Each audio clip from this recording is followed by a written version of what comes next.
নমস্কার বন্ধুরা, মাধবী ফুড কিচেনে তোমাদের সবাইকে স্বাগত। আজকে আমি সব সবজি দিয়ে নিরামিষ ঘ্যাট বানাবো। তার জন্য আজকে আমি কি কি সবজি নিয়েছি দেখো। ভাড়ালি, বাঁধাকপি, মিষ্টি কুমড়, কচু, ঝিঙে, বেগুন, কাঁচকলা, পটল, মিষ্টি আলু, কাঁকরোল, কোয়াশ সব কিছু দিয়ে আজকে আমি নিরামিষ ঘ্যাট বানাবো। তাহলে তোমরা দেখতে থাকো আমি কিভাবে বানাই। সবজিগুলো এখন আমি কেটে নিব। প্রথমে কাঁচা কলাটা কাটছি।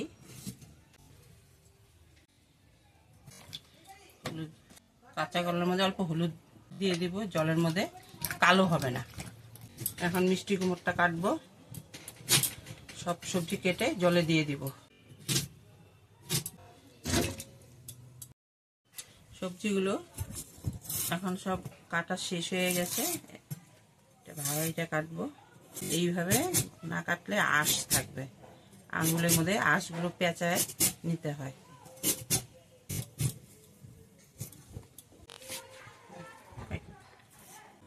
সবজিটা ধোয়া হয়ে গেছে। এখন সবজিটা বসাবো।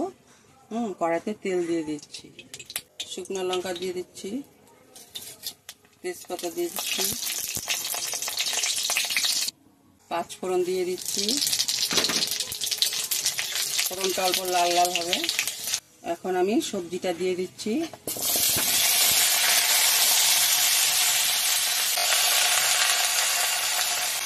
লবণ দিয়ে দিচ্ছি, হলুদ দিয়ে দিচ্ছি, অল্প চিনি দিয়ে দিচ্ছি,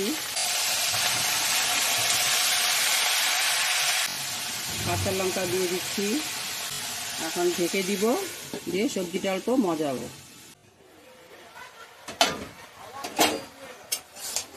অনেকটাই সবজি মজে গেছে, আর অল্প হবে, তরকারিটা আর একটু মজবে। আমার নিরামিষ সবজিটা হয়ে গেছে। এখন আমি কিছু ভাজা মশলা দিয়ে দিব। ভাজা মশলাটা দিয়ে আমি অল্প নাড়াচাড়া করব। ভাজা মশলাটা কি দিয়ে তৈরি করেছি? শুকনো লঙ্কা, গোটা ধনে, জিরে আর মৌরি শুকনা খোলায় ভেজে মশলাটা রেডি করেছি। এটা নিরামিষ তরকারিতে দিলে তরকারিটা খেতে একটু টেস্ট হয়। আর এই সবজিটা থাকলে আমার ছেলে মাছ মাংস রেখে এই সবজিটাই খাবে।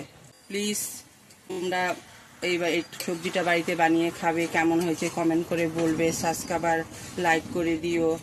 থ্যাংক ইউ বন্ধুরা। তরকারিটা এখন নামাবো।